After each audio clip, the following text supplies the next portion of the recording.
This is Inside Texas Politics with Jason Whiteley. Good morning and welcome to Inside Texas Politics. Republicans began this year with high hopes, but have not yet been able to chalk up many accomplishments. Neil Gorsuch got confirmed to the Supreme Court, but tax reform is now up in the air, and no one knows if repealing Obamacare will come back to this Congress.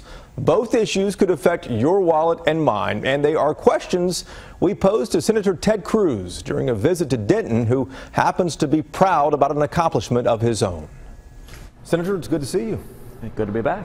Senator, let's talk about some accomplishments you've had. You got President Trump to sign the NASA Authorization Act. It's $19 billion, a little more than that, for deep space exploration and for a trip to Mars in 2033. Tell me why the government should be funding that and in that business as opposed to private sector. Well, you know, this is legislation I've been working on for over a year now. I chair the Science and Space Subcommittee of the Senate Commerce Committee. And over a year ago, I began working with Republicans and Democrats to pass a NASA authorization bill. There hasn't been an authorization bill for 7 years, since 2010. And if you look to history, presidential transitions have been very bad for NASA. And it hadn't mattered Democrat or Republican. When new administrations come in, often they come in, make dramatic changes, cancel programs. You look, for example, at the Constellation program, which was canceled, and it ended up costing over 6,000 jobs, wasting billions of dollars that had been invested. I didn't want to see that kind of job loss here in Texas. I didn't want to see that kind of uncertainty. And so I worked with Democrats and Republicans. Bill Nelson, a Democrat from Florida, who's the ranking member of the Commerce Committee, he and I authored this legislation together. And we spent the better part of a year negotiating with our colleagues in the Senate and with our colleagues in the House to pass a bill that ensures stability and continuity for NASA, ensures that America will continue leading the world in space exploration, and it sets bold bipartisan goals for NASA, including the mission to Mars. It extends the International Space Station, sets the goal of the mission to Mars, but also does so in the context of encouraging private-public partnerships. And what we've seen in Texas is a proliferation of commercial space endeavors that are producing tens of thousands of high-paying jobs here in Texas. I want to see those jobs continue to grow and grow and grow. I want to see those wages keep going up. Things are different, though, from the 1960s. Is $19 billion, is that something we should be spending the money on when you see all these other private groups coming in and you know, launching rockets? The role of NASA right now is to lead space exploration, but NASA does it very differently. You're right, in 1960, the view was the government should do it all.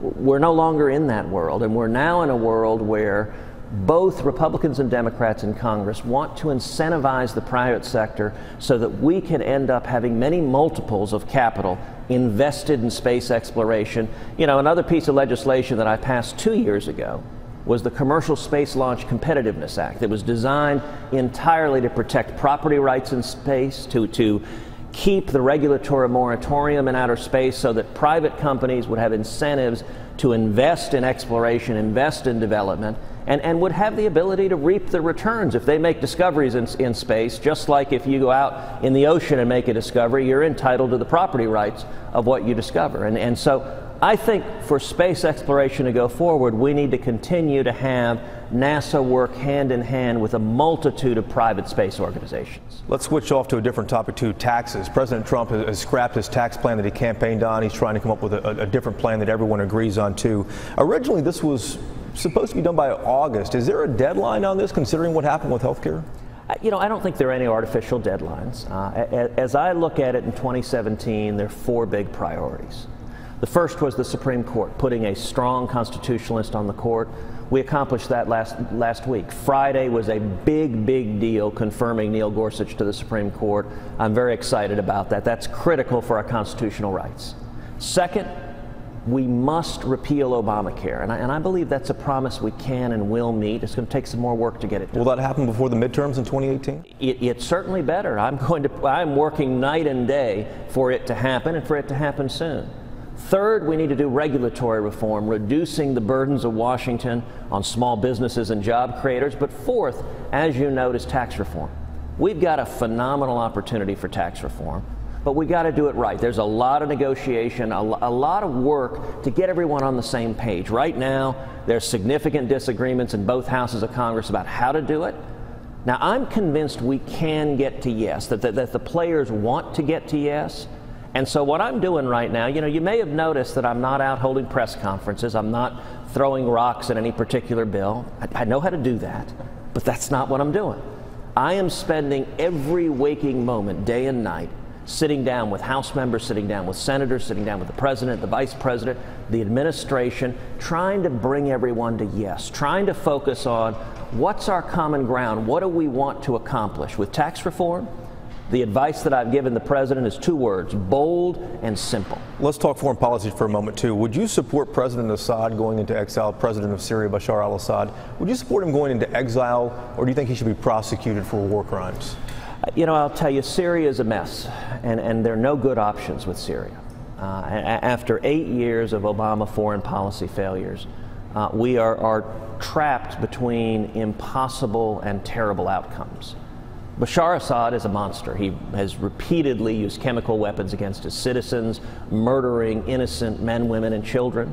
He is a bad, bad guy. But the problem is many of the rebels fighting against him are even worse. They're radical Islamic terrorists. They're ISIS and Al-Qaeda and Al-Nusra. And the last thing we want is for chemical weapons to fall into the hands of radical Islamic terrorists. What's the answer? The answer, it is difficult at this point because it is such a mess. But what I have said is that the central touchstone for any military action must be the vital national security interest of the country. Let's switch back to re-election 2018 for you, too. You have $5 million so far. How much do you think you'll need for re-election? I don't know, but there's an old saying that there are 2 ways to run: scared and unopposed. And so until I am the latter, I'm going to be the former. And we're going to work every day, all day long, to continue to earn the support of Texans across this state. Is $5 million enough to get you reelected, do you think? Look, we obviously have to continue raising money. Indeed, anyone watching, tedcruz.org, tedcruz.org. It's one of the incredible things. Our campaign, whether it was the Senate campaign or the presidential campaign, was by and large not funded by the big money players in this country. It was funded by, on the presidential level, 1.8 million contributions all across this country. They averaged $51 a piece. It was ordinary men and women, it was Texans, it was truck drivers and young people and small business owners and waitresses and all the people who are the heart of our country, who were frustrated with the Obama economy, frustrated with the Obama agenda, and wanted to go a different direction. That's who elected me. And those are the men and women to whom I'm accountable, for whom I'm working each and every day. Senator, good luck to you, and thanks for making time for us. Thank you, Jason.